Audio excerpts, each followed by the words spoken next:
Pada saat ini, pedang kuno biru sedang mekar penuh.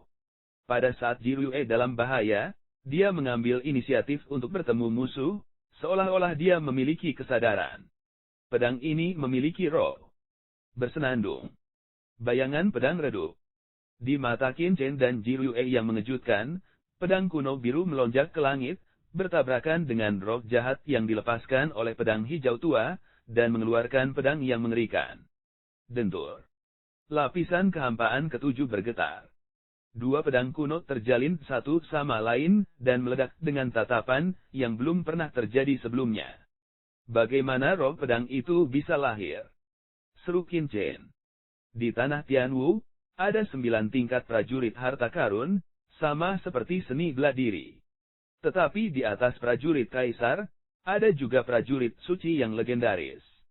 Prajurit suci, terserap dalam roh, dapat memadatkan roh pedang, memiliki kesadaran independen, seperti api langit, dapat melahirkan jenis kehidupan lain.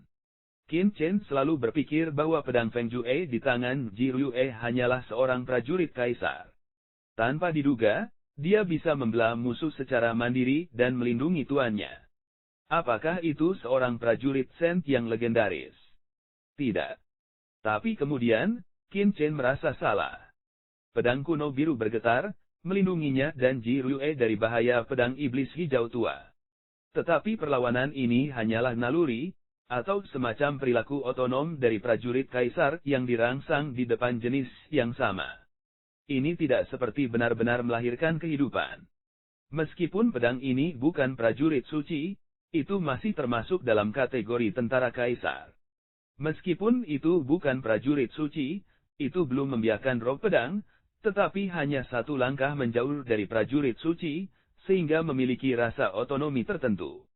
Ini sangat normal.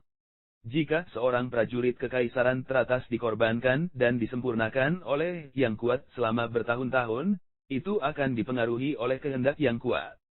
Seiring berjalannya waktu, secara alami akan menghasilkan fenomena berkomunikasi dengan para dewa. Fenomena ini disebut transformasi spiritual. Namun, masih ada jalan panjang sebelum kehidupan nyata dari roh pedang lahir. Tapi pikirkanlah, jika pedang Feng Jue benar-benar memiliki roh pedang, apakah Jiryue tidak akan tahu? Terisak-isak ketika Qin Chen sedang bermeditasi, pedang Feng Jue tiba-tiba mengeluarkan ratapan yang mengejutkan. Terlihat dengan mata telanjang, tanda pada pedang kuno biru bersinar dan bersinar. Namun, di bawah erosi pedang iblis hijau tua, pedang itu terus menyusut. Itu seperti anak domba yang menghadapi binatang buas, melindungi anak-anaknya dengan kuat, tetapi tidak mampu melawan. Pedang Feng Jue jelas bukan lawan dari pedang iblis hijau tua ini sama sekali. Tertutup. Seru Jiryue, dia dan Qin Chen ditutupi oleh pedang hijau yang dilepaskan oleh pedang biru kuno, dan bebas dari erosi pedang iblis hijau tua. Setelah pedang diblokir, dia dan Qin Chen pasti akan ditutupi oleh pedang iblis hijau tua dan akan mati. Suara nyaring, nyaring. Pedang Feng Jue menangis dengan getir. Lapisan cahaya hijau telah menutupi tubuh pedang, yang sulit untuk ditolak. Ini sangat normal. Pedang iblis ini adalah inti dari menara ide pedang. Pedang iblis memiliki roh. Bagaimana itu bisa menghasilkan badai ide pedang yang mengerikan? Tidak. Aku tidak bisa membiarkan pedang Feng Jue terus melawan. Kalau tidak, jika pedang Feng Jue tidak bisa melawan, aku dan Jiryue akan mati. Jantung Qin Chen berdebar, bahkan siap untuk mendesak Zhenmo Ding, mencoba melawan kekuatan pedang iblis.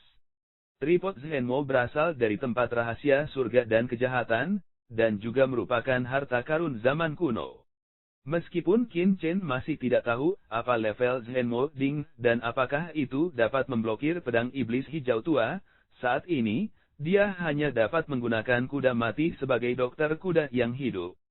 Namun, sebelum dia bisa melepaskan tripod ajaib, pedang berkarat misterius di cincin penyimpanan tiba-tiba bergetar. Untuk menahan badai pedang, Qin Chen memasukkan pedang karat misterius ke dalam cincin penyimpanan, tetapi dia tidak terlalu peduli tentang itu. Tetapi pada saat ini, pedang karat misterius itu tampaknya terstimulasi dan bergetar hebat. Bersenandung. Ada kilatan kekosongan, dan pedang berkarat misterius, yang awalnya ada di cincin penyimpanan, tiba-tiba muncul di lantai 7 menara ide pedang. Wah! Begitu pedang berkarat misterius itu muncul, tenda hitam yang mengerikan pecah dalam sekejap. Momentum sengit melonjak dari tubuh pedang, seperti awan terbang ke langit, menimbulkan teror dan tekanan yang belum pernah terjadi sebelumnya. Ini. Qin Chen terkejut sesaat. Dia sama sekali tidak mengendalikan pedang berkarat misterius itu.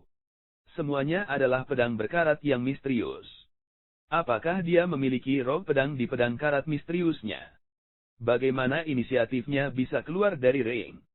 Prajurit harta karun tidak memerlukan kontrol utama, tetapi bisakah mereka masuk dan keluar dari cincin penyimpanan secara mandiri?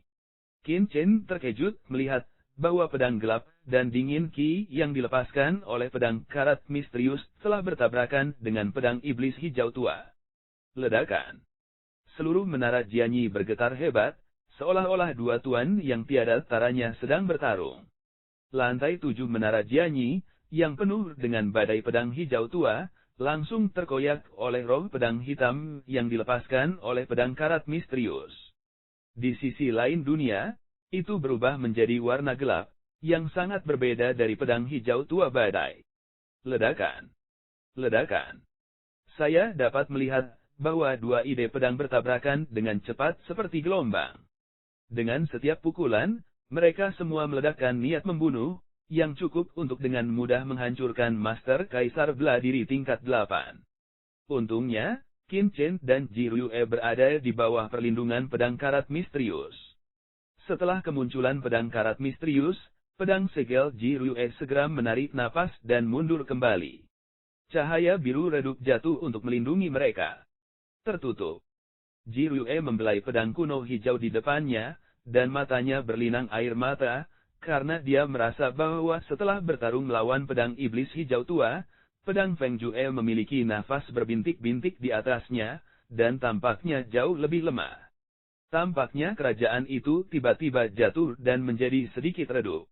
Dia tahu bahwa itu pasti pedang Feng Jue dan pedang iblis hijau tua dalam konfrontasi itu, menderita kerusakan parah. Namun meski begitu, pedang Feng Jue masih tidak mundur, ulet untuk mengembangkan roh pedang hijau, melindungi kedua orang itu, dan tidak pernah menyerah. Pedang ini, kesetiaan. Perhatian Qin Chen terfokus pada pedang karat misterius di depannya. Ledakan. Pedang berkarat misterius dan pedang iblis hijau tua terjalin dengan gila-gilaan. Mereka bahkan.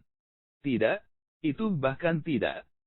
Saya dapat melihat bahwa roh pedang hitam semakin dingin, seperti lautan hitam.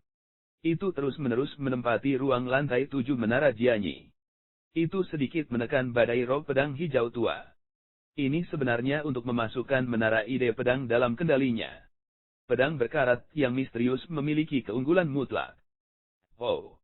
Pedang iblis hijau tua itu marah dan bergetar hebat. Dari roh pedang yang tak berujung, suasana kekerasan dan kemarahan menyebar, menunjuk ke pedang berkarat yang misterius. Ia marah.